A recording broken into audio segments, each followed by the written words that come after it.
Going to be lesson 6-3, and in this lesson we are working on finding percents. So we have a formula here that we need to keep in mind when we're solving for percents, and that is going to be percent always over 100 equals part over whole. Now, another way to think of this is your is number, and this is your of number. And that'll make sense once we start looking at examples. All right, so let's look at an example here. If I want to know what is the percent of 91 is 45. So let's set this up. I always do line equals line. We know this is always 100. So fill in what you have so far. We are obviously solving for percent, so this is going to be x. What is our of number? Well, that's our of 91, so the 91 goes on the bottom. And our is number is 45. So the 45 goes on top. Now, just like we've been doing this whole lesson, we're going to go ahead and cross multiply. Always do your x first, it just makes it easy. 91x equals, cross multiply here, 4,500. Okay, we want the variable by itself, so we're going to divide by 91. Divide by 91. These cancel, and top number goes inside the box.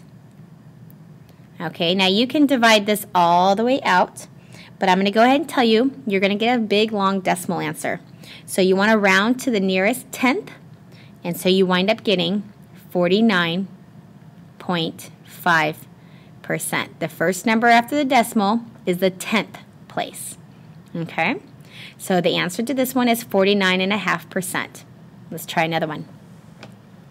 What if I wanted to know the percent of 186 is 75?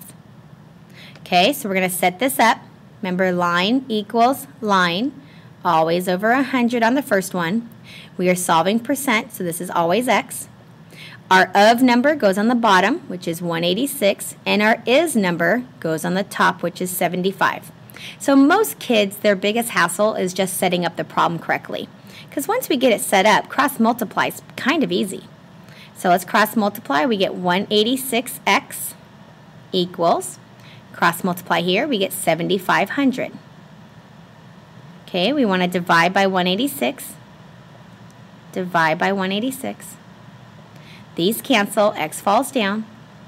Okay, 186 into 7,500, and again, you're going to get a very long decimal, but I'm going to go ahead and round it to the nearest 10th place, and you get 40.3%. If you want to check this on a calculator, you always put in the top number first on a calculator and then the second number. And you should get something that looks like this, but the decimal will keep going and going and going. Just give me one number after the decimal. Okay, let's try another one. All right, what if I have it written this way? 16 is blank percent of 50. That's okay, they just rewrote it a little differently, so we're just going to set up our problem. Remember, line equals line.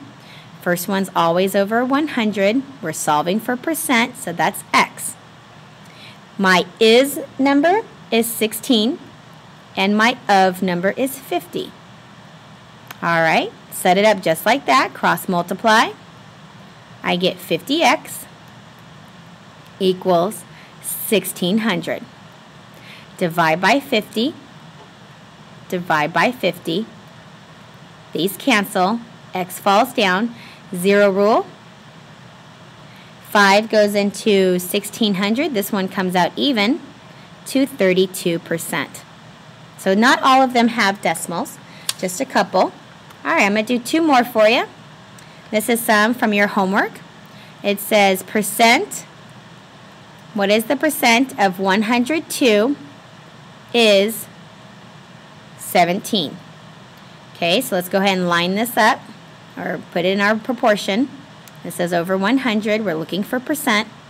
Our of number is 102, and our is number is 17. Okay, we are going to cross multiply. I get 102x equals 1700. Divide by 102.